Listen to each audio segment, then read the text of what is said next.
Like they always say, nothing wey Musa no go see forget. So this is a lesson for all parents abroad.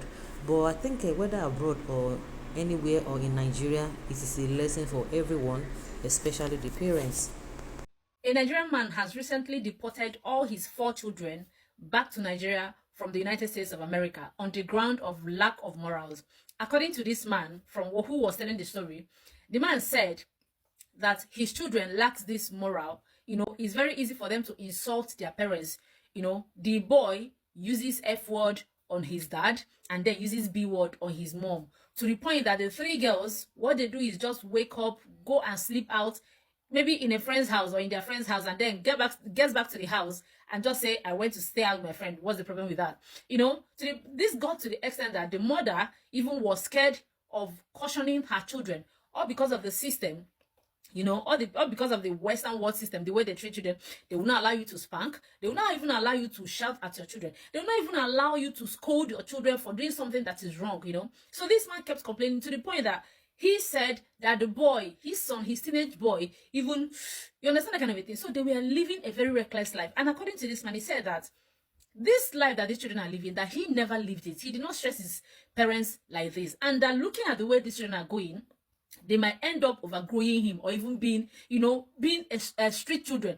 And that he wouldn't want, all his 4 children.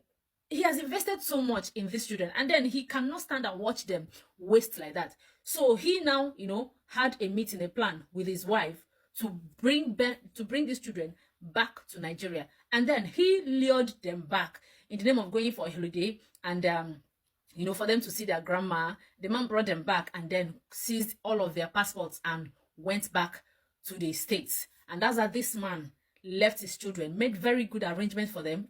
School, everything is ready for them there. But he would rather, have them grow up in Nigeria, where they will get the moral standard of the African community, like the African moral standard, the way Africans train their children, instead of having his children insult them, insult the elders, being rude and arrogant towards every adult around. That he would rather send them back to Nigeria for moral, training, instead of that thing that they're doing in that Western world. So this is it.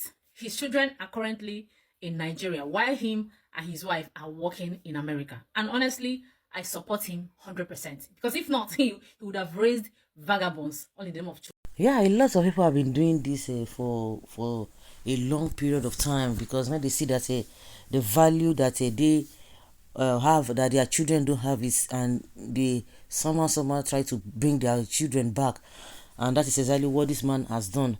But I just believe that it depends. It's really relative.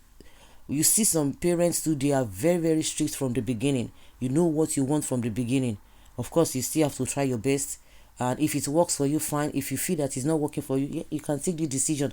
But I think that most of these parents, if you are not firmed from the beginning, if you don't know what you want, and instill that in the children right from when they were young, and begin to put their mind that this is how it ought to be done, you explain things to them, I think it will be better. But most of them don't do that. They just leave the children to be doing what they want, and you expect them not to go the other way. And by the time you try to correct them, it becomes a problem for you, and you now see that you cannot enforce that your value or whatever you believe or you want them to do. It becomes a problem. In all of this, is we need to balance all these things. You can't just say wake up from morning, you have been allowing the children to do what they want to do, all of a sudden you want them to change. It doesn't work that way. Or you want them to have your value by default. It doesn't work that way. But everybody should do what really works for them. Yeah. That is why I can never move my kids abroad until they are 18 and 20 years. The ones where they come abroad, where they say they be adults, where they misbehave, where they say go jail, where they born here. All those ones, like I said, it's relative. When you see people who say they grape people, they grape people, at the end of the day, wait till they happen. No, they come married men, where they come here adults. So what have you to say about that? Where did they learn all those nonsense from? What about their own children? My children will never leave the mother Africa. I will build riches back home. I swear you are right. So once they are underage is a big problem. What of the ones where they in Nigeria where they misbehave? No, where they misbehave. All these politicians where they misbehave, where they train abroad, that they have wickedness. All those yahoo boys, all those people where they do, where they say that they do bandits. Now abroad they for train them. I beg you. They can come back. I have seen someone do the same to their daughter. She contacted the embassy. She was brought back to America in the blink of an eye. They can contact embassy and they will come back without stress. That is the result of bad parenting. So it is the parents' fault. Like I said, yeah, you can say that again. Some parents, it is their fault. You can't blame the children or the system where they live in.